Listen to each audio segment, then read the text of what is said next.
In the name of the Father, and the Son, and the Holy Spirit, one God.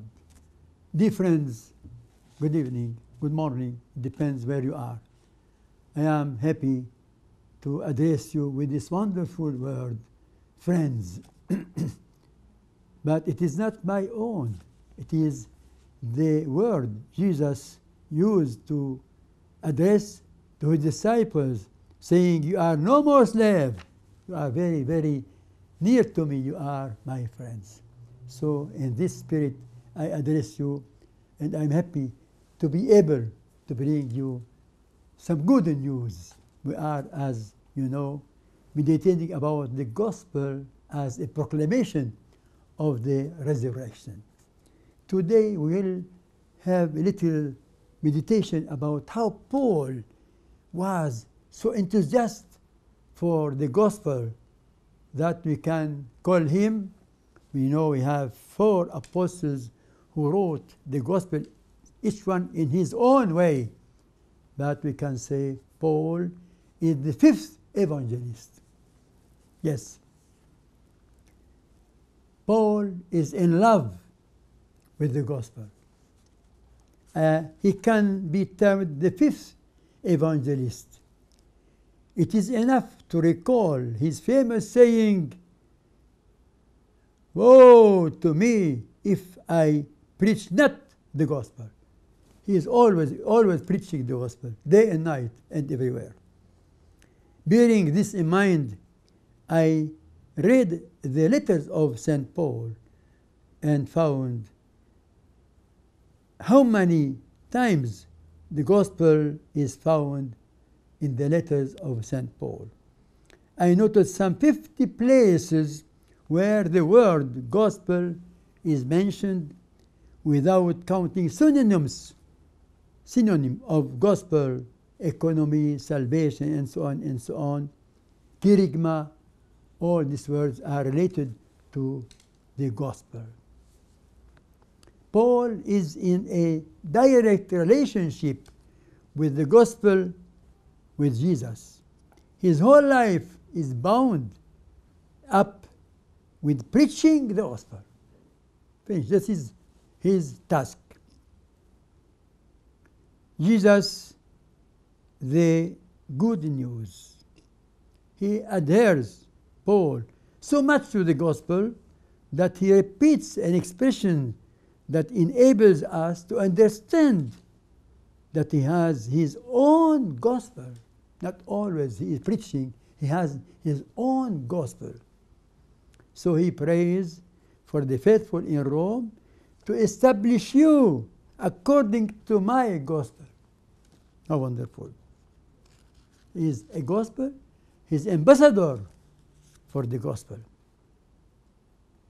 So he is expressing the centrality of the gospel in his life and preaching through these extraordinary titles an apostle, separate specialist unto the gospel of God. He is a minister of the gospel. He is ambassador of the gospel. He is committed to the gospel. He is an appointed preacher, an apostle, and teacher for the gospel and of the gospel. These titles that St. Paul gives himself in relation to Jesus and the gospel mean that he is committed to the gospel, to take it and preach it. He is ready to do everything to carry out the service of which he was dedicated when he met Jesus on the road to Damascus. Since that time, he was forever committed to the gospel of Jesus. His first words to Jesus were of complete self-abandonment and complete readiness to the everything Jesus wanted of him. After the apparition to Jesus to him, he asked Jesus, "Who are you, Lord?" Lord, what will you have me to do? Still, tell me. This is the word for it. Tell me, Jesus, what I have to do for you. How wonderful this first meeting of St. Paul with Jesus, with the gospel. So we can say, in short word, Paul is lover. He loves the gospel. He is falling in love for the gospel. Paul is not ashamed of the gospel of Jesus, for it is the power of God and salvation to everyone. To everyone. And he serves God with the Spirit in the gospel of his Son. So it's a wonderful relation to the gospel. That is a teaching for us to be in such a very lovely relation to the gospel. Nothing can separate Paul from Jesus' gospel or prevent him from fulfilling his mission and service to the gospel and Jesus, the good news. Here we hear the finest expression of St. Paul. Mad, you are foolish man for the gospel. And his enthusiasm for bringing the tidings of the gospel to the people. Who shall separate us from the love of Christ?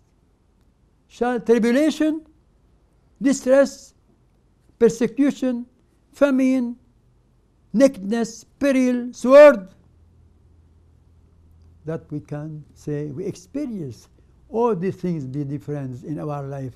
St. Paul says, nothing of all these things can separate us from Jesus. Please, do like Paul, be strong and always ready to be with Jesus in spite of this. Not only in spite. With Jesus, you can have more power to overcome all these problems. So, St. Paul concludes a long chapter about his tribulations in saying, he suffered for preaching the gospel. He said, most gladly, therefore, will I rather glory to my infirmities, that the power of Christ may rest upon me. You are not alone when you suffer. Gospel, Jesus is with you. Therefore, I take pleasure of infirmities, in reproaches, in necessities, in persecutions, in distresses for Christ's sake. For when I am weak, then I am strong. When I am weak, then I am strong.